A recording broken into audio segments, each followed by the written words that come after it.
ताकि आपको ज़िंदगी भर ये सब चीज़ें याद रहें। और अभी तो बोर्ड का पेपर देना है, तो बोर्ड के लिए कम से कम याद कीजिए आप लोग, और इस वीडियो को ध्यान से देखिए। इसमें आज हम लोग बताने वाले हैं, पढ़ने वाले हैं अवतल दर्पण के लिए सूत्र का निगमन। जैसे कि आप लोग को मालूम है, इस पर बहुत ज़्यादा न्यूमेरिकल आता है, तो आज ये डेरिवेशन आप लोग को मैं बताऊंगा कि अवतल दर्पण के लिए सूत्र की प्राप्ति जो यू भी एफ में संबंध होता है। आप लोग को भी मालूम है यू भी एफ में संबंध क्या होता है, तो 1/f इजकल टू 1/u और प्लस 1/v। तो ये सूत्र का निगमन अवतल दर्पण के लिए किस प्रकार होता है, इस वीडियो में हम लोग पढ़ेंगे, ठीक है ना। आइए सबसे पहले हम चित्र बनाते हैं कि किस हिसाब से किरण आरेख होता है, और इसी किरण आरेख के आधार पर प्रतिबिंब बनने की स्थिति के आधार पर अवतल दर्पण के लिए सूत्र का निगमन किया जाता है, ठीक है ना। तो ये हो गया आपका कौन सा दर्पण, अवतल दर्पण। यहाँ दर्पण का ध्रुव होता है, यहाँ मुख्य फोकस होता है, यहाँ वक्रता केंद्र होता है। वीडियो पसंद आ जाए तो लाइक कर दीजिएगा। उसके बाद चलते हैं, यहाँ पे हो गया ए बी आपका, ठीक है। यहाँ से जो किरण समांतर जाती है, तो समांतर जाने के पश्चात ये मुख्य फोकस से होकर चली जाती है। दूसरी किरण यदि वक्रता केंद्र से लेते हैं हम, तो ये परावर्तन के पश्चात अभिलंबित होने के कारण वापस लौटकर चली जाती है। तो ऐसे इन्हीं दोनों किरण आरेखों का प्रयोग करना है आपको। अगर जो इधर उधर किए तो सोच लीजिए गड़बड़ हो जाएगा, ठीक है ना। यहाँ पर वस्तु का प्रतिबिंब बनता है, और ये प्रतिबिंब होता है आपका ए डैश बी डैश। ध्यान से समझिए, ये हो गया पी दर्पण का ध्रुव, ये मुख्य फोकस, ये वक्रता केंद्र, वस्तु हो गई आपकी ये भी। समांतर जाने वाली किरणें मुख्य फोकस से होकर जाती हैं, और वक्रता केंद्र से आपतित होने वाली किरणें पुनः उसी मार्ग पर लौटकर चली जाती है, ठीक है ना। हमारा फिगर हो गया। अब आपको ध्यान किस बात का देना है, देखिए त्रिभुज आपको पहचानना है कि कौन सा जो त्रिभुज है वो समरूप है। समरूप का मतलब क्या होता है, समरूप में और सर्वांगसम में अंतर होता है। समरूप का मतलब होता है कि एक जैसा, ऐसा नहीं है कि एक ही बराबर, नहीं, एक ही बराबर होगा तो सर्वांगसम हो जाएगा। आप ध्यान से देखिए, त्रिभुज ए बी सी, ये जो त्रिभुज देख रहे हैं, और त्रिभुज ए डैश बी डैश सी, ये जो है समरूप त्रिभुज है। तो लिख देंगे ऐसे, त्रिभुज ए बी सी समरूप त्रिभुज ए डैश बी डैश सी, ठीक है। अब समरूप लिखने का कारण ये है कि ताकि आपको समझ में आए, जब इसका स्क्रीनशॉट लेंगे आप और उसको पहले देखेंगे तो आपको समझ में आएगा कि ये समरूप दिखाया गया है। त्रिभुज ए बी सी समरूप है त्रिभुज ए डैश बी डैश सी के। ये तो हो गया। अब क्यों समरूप है, तो समरूप इसलिए है क्योंकि देखिए कोण सी और कोण सी दोनों में कॉमन है, ये है उभयनिष्ठ, ये है उभयनिष्ठ, ठीक है ना। कोण सी दोनों में कॉमन है, इसमें भी है इसमें भी है, तो उभयनिष्ठ हो गया।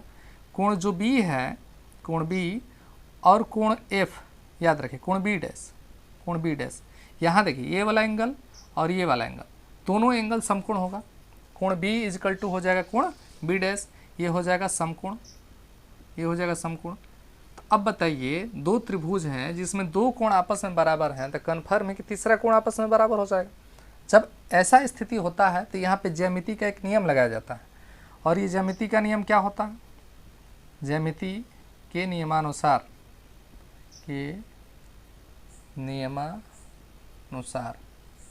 ज्यामिति का नियम ये होता है कि लंब वन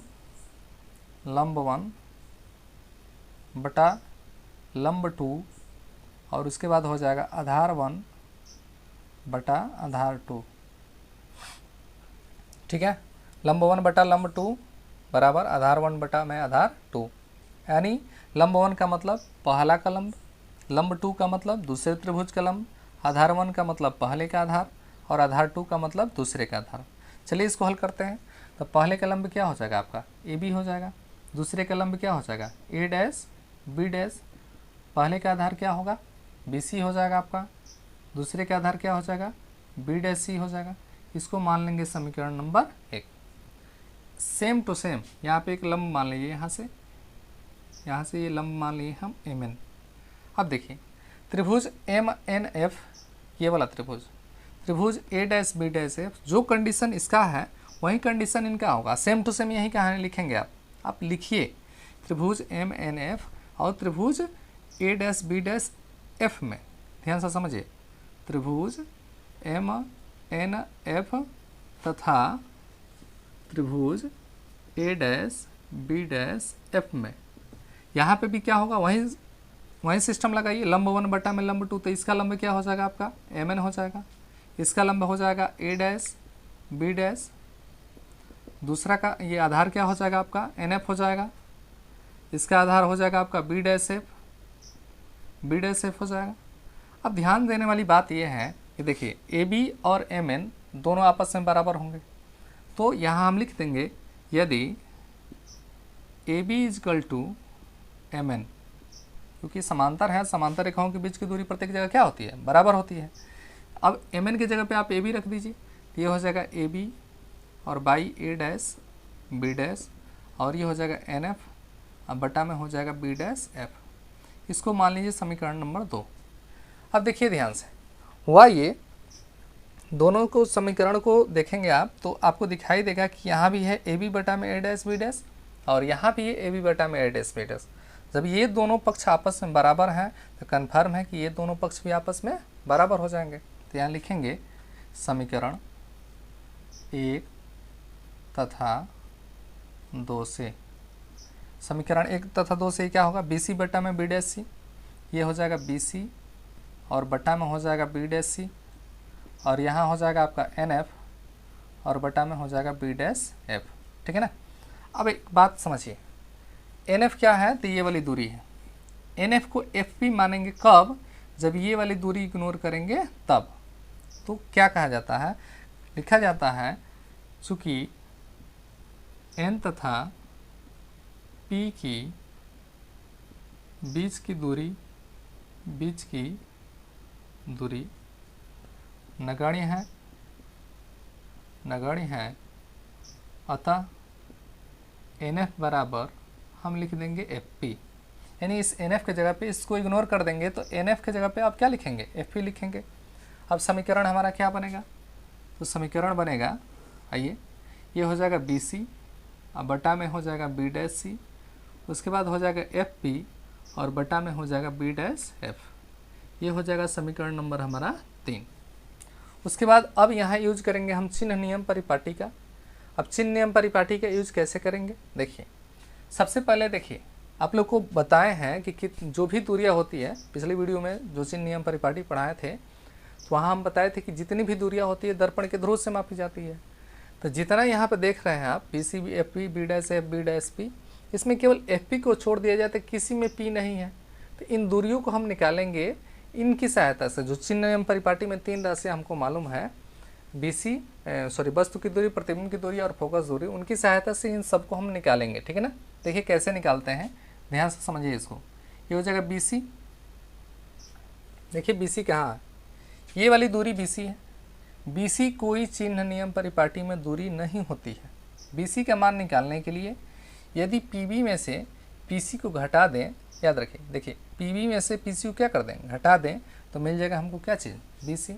तो यहाँ पे लिख दीजिए, ये हो जाएगा P B minus P C, याद रखिए।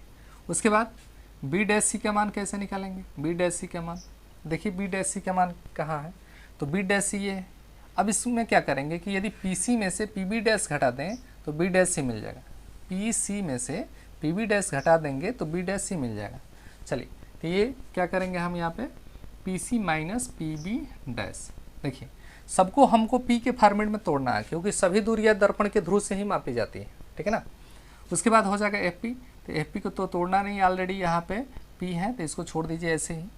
उसके बाद हो जाएगा बी डैश एफ। अब बी डैश एफ क्या है, ध्यान से समझिए। तो बी डैश एफ क्या है, तो बी डैश एफ आपको यहाँ पे दिखाई दे रहा है। अब इसको कैसे निकालेंगे, तो पी बी डैश में से एफ पी को हटा दीजिए, पी बी डैश में से एफ पी को क्या कीजिए, घटा दीजिए, तो बी डैश एफ निकल जाएगा। ठीक है ना। तो पी बी डैश और माइनस का हो जाएगा एफ पी। अब इनका मान रखिए, क्या क्या इनका मान होता है। देखिए दर्पण के ध्रुव से जो पी बी है, देखिए वहाँ पे फिगर में देखिए, दर्पण के ध्रुव से वस्तु की दूरी को हम यूँ से प्रदर्शित करते हैं और इसका मान हमेशा ऋणात्मक होता है। तो चिन्हों के साथ इसका मान रखती है, पी बी की जगह पे माइनस का यूँ, फिर हो गया यहाँ पे माइनस, ये हो गया पी सी। तो पी सी क्या होता है, दर्पण के ध्रुव से वक्रता केंद्र के बीच की दूरी, ये होती है वक्रता त्रिज्या, और इसकी वक्रता त्रिज्या ऋणात्मक होगी। और आप लोग को मालूम होगा, आपको बताया गया है कि आर जो होता है वो 2f के क्या होता है, बराबर होता है। तो आर हो गया आपका 2f, तो r की जगह पे हम 2f लिखेंगे, तो pc की जगह पे लिख दिए माइनस का 2f। हल करेंगे तो माइनस का माइनस से गुणा कराएंगे तो क्या हो जाएगा प्लस, तो ये हो जाएगा आपका माइनस का u प्लस का 2f। Same to same condition देखिए, pc की जगह पे अब हम क्या लिखेंगे माइनस का 2f, फिर यहाँ माइनस है, पी डैश प्रतिबिंब की दूरी है, दर्पण के ध्रुव से प्रतिबिंब की दूरी है, तो माइनस का हो जाएगा भी। अब माइनस माइनस क्या हो जाएगा प्लस, तो इसको ऐसे डायरेक्ट हम लिख दे रहे हैं, यहाँ पे हो जाएगा 2f प्लस भी। उसके बाद समझिए इसको, एफ पी फोकस दूरी होती है इसकी ऋणात्मक, क्योंकि अवतल की बात हो रही है। ये प्रतिबिंब की दूरी है तो ये होगा माइनस का भी, और ये होगा माइनस और माइनस का एफ, तो ये हो जाएगा प्लस का एफ। अब ये जितना मान आपको दिखाई दे रहा है ये सभी मान उठा करके रख दीजिए समीकरण नंबर 3 में, ठीक है ना। जितने मान आपको दिखाई दे रहे हैं ये वाले मान, सभी मान को समीकरण नंबर 3 में उठाकर रख दीजिए। आइए रखते हैं, तो बी सी की जगह पे हो जाएगा माइनस का यू प्लस का 2f, उसके बाद हो जाएगा माइनस का 2f और प्लस का भी, ये हो गया भी, उसके बाद हो जाएगा माइनस का f और ये हो जाएगा माइनस का भी अब प्लस का f। देखिए अब इसको तिर्य गुणा कराएंगे, हल करेंगे। आइए हल करते हैं इसको। देखिए तो हल करने के लिए गुणा करा दीजिए। सबसे पहले आप इसका गुणा कराइए इसमें। देखिए माइनस की भी से माइनस की यू में गुणा होगा तो हो जाएगा यू भी, फिर माइनस के भी से इसमें गुणा होगा तो हो जाएगा माइनस का 2f भी, फिर इससे गुणा कराएंगे इसमें तो हो जाएगा माइनस का एफ यू, फिर इससे गुणा कराएंगे इसमें तो ये हो जाएगा प्लस का 2f स्क्वायर। इससे गुणा कराइए, माइनस के एफ से माइनस का 2f में गुणा कराएंगे तो हो जाएगा 2f का स्क्वायर, माइनस के एफ से इसमें गुणा कराएंगे तो हो जाएगा माइनस का एफ भी। अब देखिए 2f स्क्वायर यहाँ भी है, 2f स्क्वायर यहाँ भी है, एक दूसरे को क्या कर देगा कैंसिल कर देगा। अब इसको धनात्मक बनाइए, धनात्मक बनाने के लिए क्या करेंगे, एफ भी इसको लेकर चले जाइए उस साइड में, तो ये हो जाएगा यूँ भी, ये हो जाएगा देखिए 2f भी जब उधर जाएगा तो ये हो जाएगा प्लस का 2f भी, ये हो जाएगा आपका प्लस का एफ यू और इधर हो जाएगा माइनस का एफ भी। देखिए 2f भी है, यहाँ केवल एक एफ भी है, तो 2f भी में से एक एफ भी जाएगा तो बचेगा आपका एक एफ भी, तो यूँ भी और ये हो जाएगा एफ भी, अब प्लस हो जाएगा यूँ एफ यूँ। इसको मान लीजिए समीकरण नंबर 4। लगभग हमारा काम खत्म है। उसके बाद क्या करना है कि उस पूरे समीकरण में यूँ भी एफ से भाग देना है, ठीक है ना। इसका स्क्रीनशॉट ले लीजिए, उसके बाद हम बता रहे हैं इसको आगे। आइए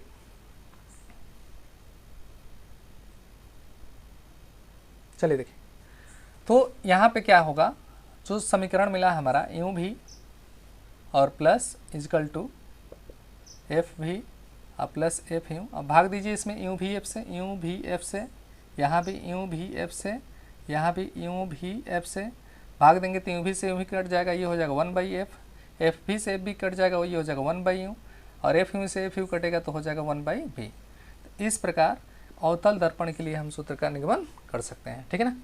तो इस वीडियो में इतना ही। पसंद आए वीडियो तो लाइक कीजिएगा, चैनल पर नए हैं तो सब्सक्राइब कर लीजिएगा। मिलते हैं अगले वीडियो में, तब तक देखते रहिए आप लोग का अपना चैनल स्टडी विथ राकेश।